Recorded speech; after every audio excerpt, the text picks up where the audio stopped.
नमस्कार मित्रों, मैं हूं आपका दोस्त सोनू। आपका स्वागत है मेरे YouTube चैनल हिंदी की बातें में।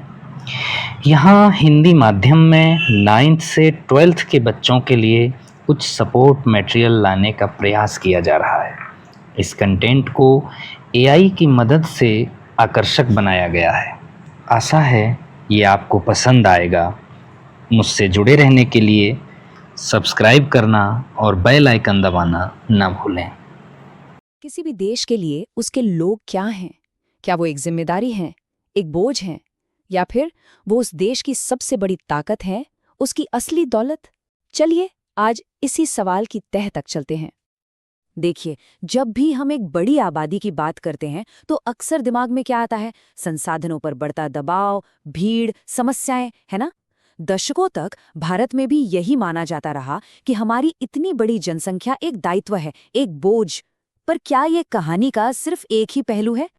तो सबसे जरूरी बात यह है कि किसी भी जनसंख्या का बोझ होना कोई पत्थर की लकीर नहीं है। अगर सही तरीके से निवेश किया जाए तो इसी जनसंख्या को एक जबरदस्त संपत्ति में बदला जा सकता है, एक ऐसी ताकत में जो देश के लिए मूल्य पैदा करे। ये सिर्फ नजरिया बदलने की बात नहीं है, ये एक पूरी आर्थिक रणनीति है। सवाल ये है कि आखिर ये बदलाव होता कैसे है? अच्छा, तो इस बदलाव के बिल्कुल सेंटर में एक बहुत ही मजबूत आइडिया है, जिसे कहते हैं मानव पूंजी या ह्यूमन कैपिटल। यही वो चीज है जो दायित्व और परिसंपत्ति के बीच का सारा फर्क तय कर देती है। तो ये मानव पूंजी आखिर है क्या?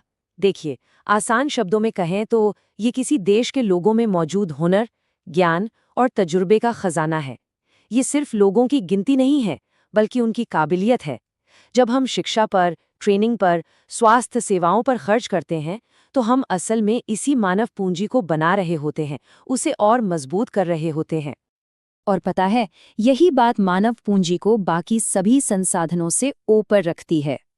जरा सोच कर देखिए, जमीन का एक टुकड़ा या बैंक में रखा पैसा अपने आप में कुछ भी नहीं कर सकता। उन्हें काम का बनाने के लिए, उनसे कुछ वैल्यू निकालने के लिए इंसानी दिमाग और हुनर की जरूरत पड़ती है। इसीलिए मानव संसाधन ही वो चाबी है जो बाकी सभी संसाधनों का ताला खोलती है। इस आइडिया को असल जिंदगी में समझने के लिए चलिए दो दोस्तों की कहानी सुनते हैं, सकल और विलास की। दोनों एक ही गांव सेमापुर में पले बढ़े, लेकिन उनकी जिंदगी के रास्ते बिल्कुल बिल्कुल अलग हो गए। उनकी कहानी हमें बहुत अच्छे से दिखाती है कि मानव पूंजी में निवेश के क्या नतीजे हो सकते हैं। कहानी की शुरुआत होती है बचपन के निवेश से। एक तरफ था सकल, जिसके माता पिता ने उसकी पढ़ाई लिखाई और सेहत पर पूरा ध्यान दिया। वो स्कूल गया, स्वस्थ रहा। दूसरी तरफ था विलास। उसके पिता जल्दी गुजर गए थे और उसकी माँ को अकेले ही घर चलाना पड़ता था। वो विलास को डॉक्टर के पास भी नहीं ले जा सकी। नतीजा, विलास गठिया का मरीज बन गया और कभी स्कूल का मुंह तक नहीं देख पाया। मतलब एक को मौका मिला और दूसरा उससे पूरी तरह महरूम रह गया। और इस शुरुआती फर्क का असर सीधा उनके भविष्य पर पड़ा।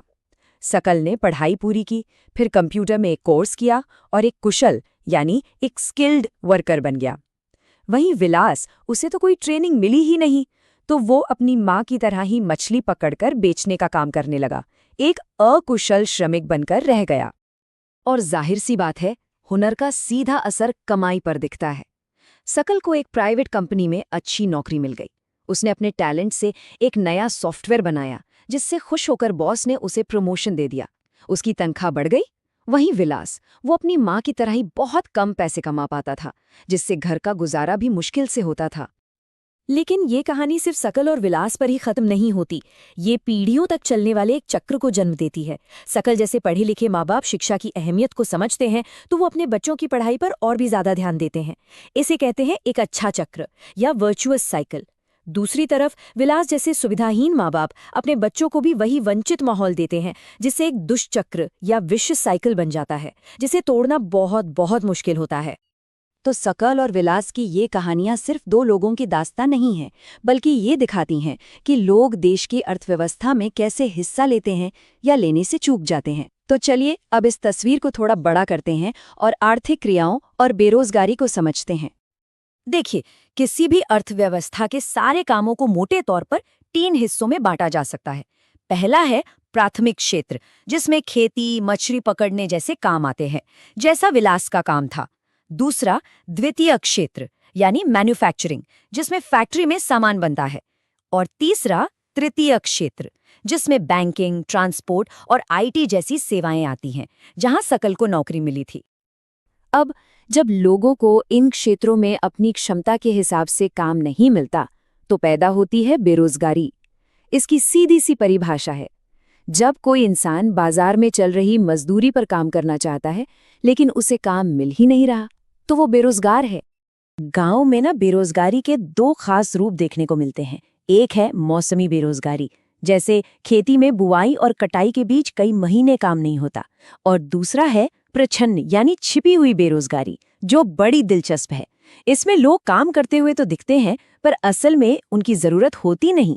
मान लीजिए एक खेत में 5 लोगों का काम है, पर घर के 8 लोग लगे हुए हैं, तो वो जो एक्स्ट्रा 3 लोग हैं ना, उनके होने या ना होने से पैदावार पर कोई फर्क नहीं पड़ता।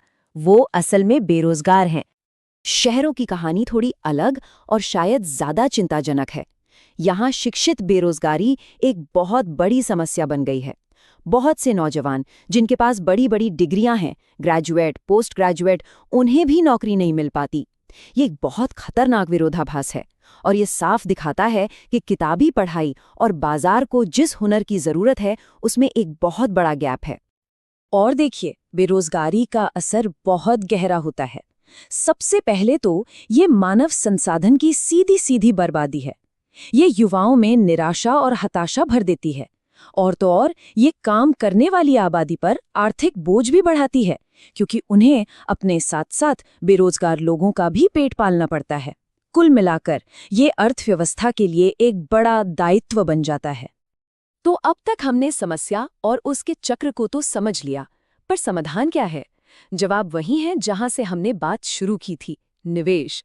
चलिए देखते हैं कि जब एक देश अपनी मानव पूंजी में सही निवेश करता है, तो कैसे चमत्कार हो सकते हैं। जरा इन आंकड़ों पर एक नजर डालिए, कमाल के हैं। 1951 में भारत में सिर्फ 18% लोग साक्षर थे, सिर्फ 18%। शिक्षा पर लगातार निवेश का नतीजा ये हुआ कि 2018 तक ये आंकड़ा बढ़कर 85% हो गया। मतलब सोचिए, एक पूरी पीढ़ी का कायापलट। ये दिखाता है कि सही नीतियों का असर कितना बड़ा हो सकता है। और अगर स्वास्थ्य के क्षेत्र की बात करें, तो यहाँ की कहानी तो और भी जबरदस्त है।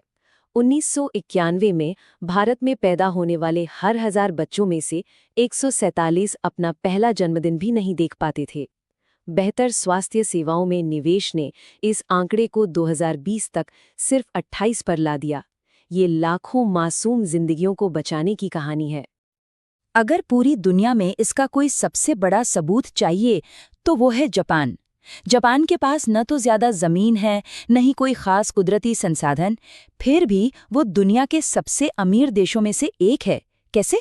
उन्होंने सिर्फ और सिर्फ एक चीज पर भारी निवेश किया, अपने लोगों की शिक्षा और उनके स्वास्थ्य पर। और इन्हीं पढ़े लिखे स्वस्थ लोगों ने जापान को फर्श से अर्श पर पहुंचा दिया। तो पूरी बात इस एक लाइन पर आके टिकती है, मानव पूंजी ही सबसे बड़ी पूंजी है। ये जमीन और पैसे से भी श्रेष्ठ है, क्योंकि यही वो पूंजी है जो बाकी सभी संसाधनों को मूल्य देती है, उन्हें काम का बनाती है। ये एक ऐसा निवेश है जिसका रिटर्न सिर्फ एक इंसान को नहीं, बल्कि पूरे समाज को कई पीढ़ियों तक मिलता रहता है। तो हम वापस अपने पहले सवाल पर लौटते हैं। एक देश का सबसे बड़ा निवेश क्या होना चाहिए? सोना, मशीनें, या फिर जैसा कि सकल और जापान की कहानियां हमें बताती हैं, उसका सबसे बड़ा और सबसे समझदारी भरा निवेश उसके अपने लोग हैं? इस पर जरूर सोचिएगा। शुक्रिया मित्रों, मुझे बेहद खुशी है आपने मेरा वीडियो पूरा देखा। मुझे आशा है आपको वीडियो पसंद आया होगा। आपके सवाल और कमेंट्स का स्वागत है, जिससे मैं इस कंटेंट को और बेहतर बना सकूं। साथ ही हमारे चैनल को सब्सक्राइब करना और बेल आइकन दबाना न भूलें। Thank you.